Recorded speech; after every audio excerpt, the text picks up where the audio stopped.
O ano, hindi ka na dito mabibitin. Mahaba at malaki na ito. 70 grams lang naman ito. Kaya ganun na kalaki yung ating shakoy na gagawin ngayon. Kaya huwag na nating patagalin at i-share na natin. Dito sa ating mixing bowl, pagsamasamahin lang natin yung harina, yeast at bread improver. Ay optional na lang yung bread improver natin kasi karamihan sa inyo ay wala nito. At i-mix ko muna ito at gagawa ko dito ng parang well sa gitna dahil dito ko ilagay yung ating asukal, asin, vanilla extra, itlog at evaporated milk. And then, tunawin ko muna yung mga dry ingredients bago ko basain yung harina natin. At lagyan ko lang ito ng shortening at margarine. Bali, pinaghalo ko lang yung shortening at margarine. Ang kompletong mga sukat ng ating mga ingredients, mga palanggay na sa video screen lang natin. Dito sa ating harina ay pwede naman kayo gagamit ng all-purpose flour kasi yung gamit ko ngayon is first class flour or yung bread flour. At yung aking dough na ito ay pinadaan o pinakinis ko ito sa dough roller machine at pagkatapos ko itong pakinisin ay agad ko na itong putulin sa 70 grams. Pagkatapos ko yung putulin ay agad ko muna itong figurahin ng pahaba. Bali, pahabain ko muna yan ito lahat. At pagkatapos ko itong pahabain ng kunting haba lang ay pahabain ko naman ito ulit ng mahaba para makuha din talaga natin yung haba ng ating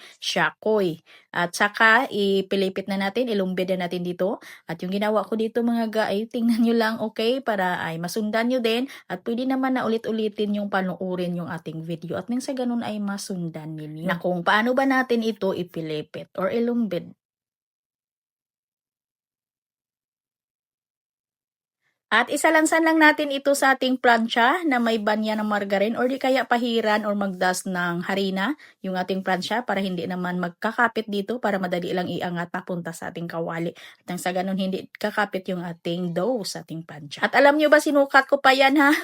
10 inches yung haba ng ating shakoy. At i-rest muna natin ito bago natin lutuin sa ating mantika. At ito na nga, pinaalsa ko lang ito ng 1 oras at 25 minutos. At mainit na yung ating mantika at mahina lang talaga yung apoy ng ating kalan dito at nang sa ganun ay lutong-luto yung ating shakoy.